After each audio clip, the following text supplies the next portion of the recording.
घोसी विधानसभा उपचुनाव को आप सेमीफाइनल के तौर पर मानते हैं? अब तो कांग्रेस ने आपको समर्थन भी कर दिया है, क्या स्थिति रहने वाली?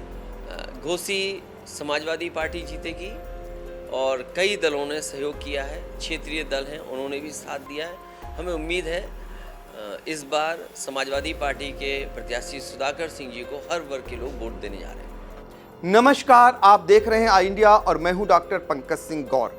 उत्तर प्रदेश के घोसी विधानसभा का उपचुनाव परिणाम सामने आ गया है। जैसी कि इस बार संभावनाएं थीं, वैसा ही हुआ।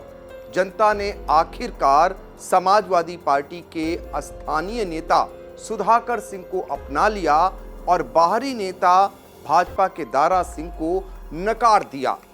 आप अंदाजा लगा सकते हैं कि लोकसभा चुनाव से पहले ये उपचुनाव का जो नतीजा आया है, उससे कहीं न कहीं लखनऊ से लेकर दिल्ली तक खलबली मच गई है।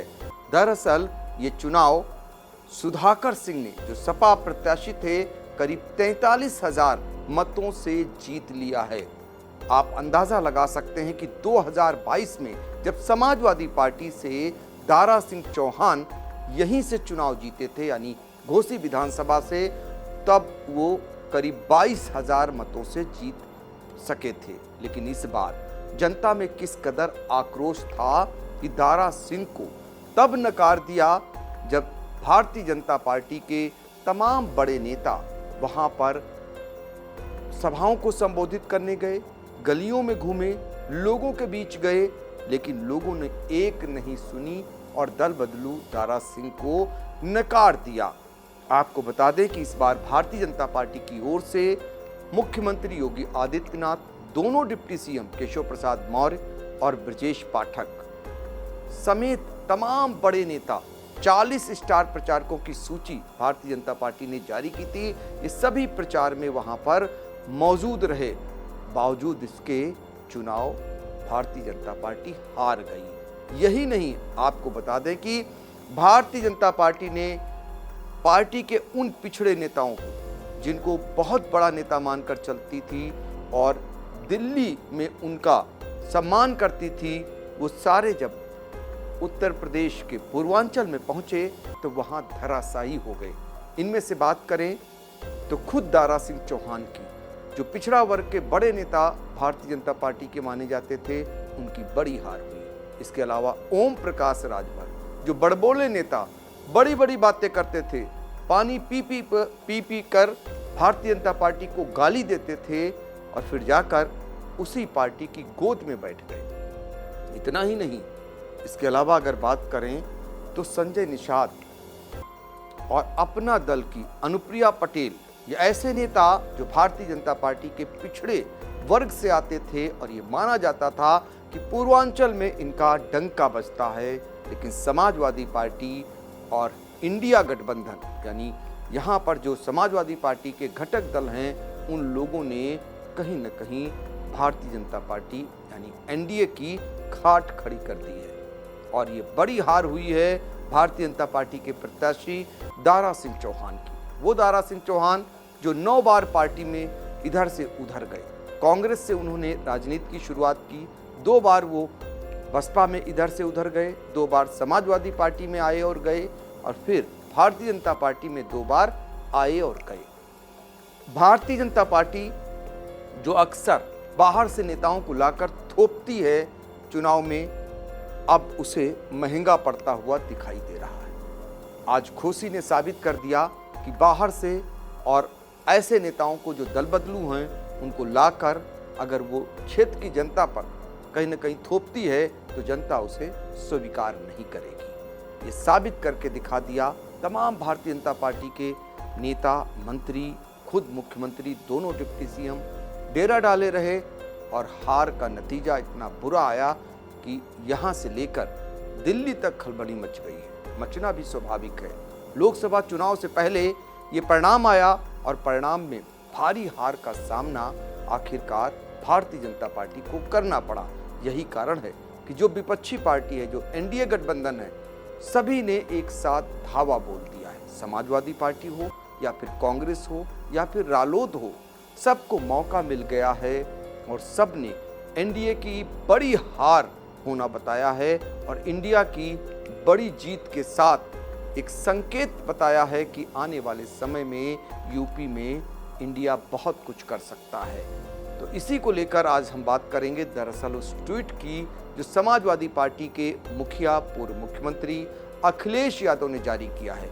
दरअसल अखिलेश यादव जिन्हें लगातार हार का मुंह देखना पड़ रहा था, उनके अपने गढ़ में आजमगढ़ हो या फिर रामपुर, यहाँ पर जब समाजवादी पार्टी हारी तो भारतीय जनता पार्टी ने जमकर चढ़ाई की और उसका नतीजा ये हुआ तो कहीं न कहीं समाजवादी पार्टी डिमोलाइज हो गई। लेकिन अब लोकसभा चुनाव से पहले जो ये जीत हुई है, इससे कहीं न कहीं भारतीय जनता पार्टी को जहां हार का सामना करना पड़ा, वहीं समाजवादी पार्टी जब जीती तो अब एनडीए पर हमला बोलना भी शुरू कर दिया है। हम आपको बता दें कि इस बार समाजवादी पार्टी के मुखिया अखिलेश यादव स्वयं उपचुनाव में सभा को संबोधित करने घोसी पहुंचे थे। अक्सर ये देखा गया कि उपचुनाव में समाजवादी पार्टी के मुखिया नहीं जाते हैं, लेकिन घोसी में वो गए। इसके अलावा जो समाजवादी पार्टी के संगठन के तौर पर जिनकी सबसे बड़ी पहचान है, जिनको माहिर माना जाता है, वो हैं शिवपाल यादव। शिवपाल यादव ने बाकायदा डेरा डाल दिया घोसी में और उन्होंने कार्यकर्ताओं के साथ खड़े होकर ये संदेश दिया कि आगे वो रहते हैं और पीछे उनकी सेना रहेगी और देख लेते हैं इस बार कैसे नहीं जीत होगी। आखिरकार जीत हुई। यही नहीं, प्रोफेसर रामगोपाल यादव वो भी वहां पर बने रहे। तमाम नेता समाजवादी पार्टी के घोसी में इस बार चुनाव की कैंपेन किए, लेकिन सबसे बड़ी बात ये थी कि जनता शुरुआत से ये कह रही थी कि उन्हें वो नेता पसंद है जो स्थानीय हो, उन्हें वो नेता पसंद है जो उनके लिए जिए। तो सुधाकर सिंह जो पिछली बार टिकट नहीं पाए थे और तब भी उन्होंने अपना कार्यालय वहां जारी रखा था, और इस बार आखिरकार जनता ने उन्हें जिताने का काम किया। और इस जीत के बाद समाजवादी पार्टी के मुखिया पूर्व मुख्यमंत्री अखिलेश यादव का जो बड़ा ट्वीट आया है वो आपको बताते हैं क्या उन्होंने आज ट्वीट किया। तो घोसी में जनता की बड़ी सोच की जीत हुई है, ये कहना है अखिलेश यादव का। इसके अलावा जो ट्वीट लिखा है वो आपको मैं बताता हूँ। घोसी ने सिर्फ समाजवादी पार्टी के ही नहीं बल्कि इंडिया गठबंधन के प्रत्याशी को जिताया है और अब यही आने वाले कल का परिणाम भी होगा। ये सकारात्मक राजनीति की जीत है और सांप्रदायिक नकारात्मक राजनीति की हार है।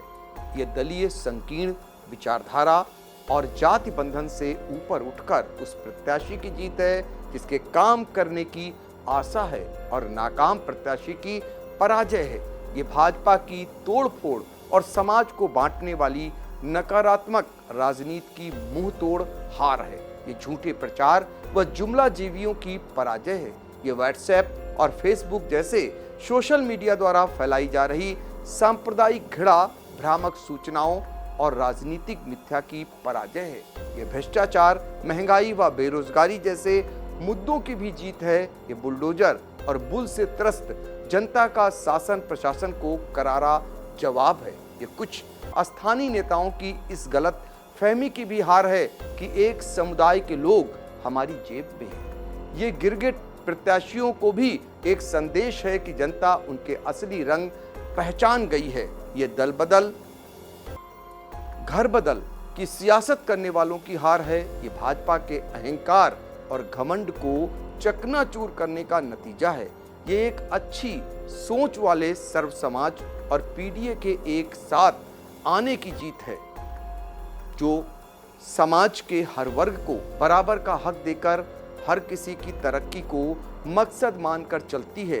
ये सामाजिक न्याय के लिए जातिगत जनगणना की मांग करने वाले हर एक की जीत है। यूपी एक बार फिर से देश में सत्ता के परिवर्तन का अगुवा बनेगा। भारत ने इंडिया को जिताने की शुरुआत कर दी है। ये देश के भविष्य की जीत है और ये एक ऐसा अनोखा चुनाव है जिसमें जीते तो एक विधायक हैं पर हारे कई दलों के भावी मंत्री हैं। कहीं न कहीं ये अखिलेश यादव का कटाक्ष है उन मंत्रियों पर जो बनने वाले मंत्री थे, यानी ओम प्रकाश राजभर और दारा सिंह चौहान, जिनके लिए ये माना जा रहा था कि यदि इस बार दारा सिंह चौहान जीत कर आते हैं तो उनका प्रदेश सरकार में मंत्री बनना तय है। उनके साथ ही ओम प्रकाश राजभर की भी ताजपोशी होगी। लेकिन जब हार हो गई तो अब क्या होता है तो फिलहाल भारतीय जनता पार्टी जाने। वैसे भी इन दोनों नेताओं को उत्तर प्रदेश की भारतीय जनता पार्टी से एंट्री नहीं मिली है। सभी जानते हैं इनके और मुख्यमंत्री योगी आदित्यनाथ के बीच के 36 के आंकड़े को। सभी जानते हैं कि इन दोनों नेताओं को दिल्ली दरबार से जो आशीर्वाद मिला उसके बाद ये पुनः वापसी किए हैं भारतीय जनता पार्टी में। लेकिन जनता ने अब उन्हें नकार दिया है और एक संदेश देने का काम किया है उस दिल्ली दरबार के लिए भी भारतीय जनता पार्टी के, जो कहती है कि विश्व की उनकी सबसे बड़ी पार्टी है, सबसे ज़्यादा उनके कार्यकर्ता हैं, बूथ का मैनेजमेंट उनसे बढ़िया कहीं नहीं है। अगर इन सब कुछ सही था तो फिर ये परिणाम क्या बता रहा है। ऊपर से थोपे जाने वाले नेताओं के लिए अब यूपी की जनता ने एक संदेश दे दिया है कि यदि स्थानीय नेता का चयन नहीं हुआ, दल बदलुओं का चयन भारतीय जनता पार्टी करती रही तो आने वाले दिनों में भी ऐसे ही परिणाम उसे देखने पड़ सकते हैं।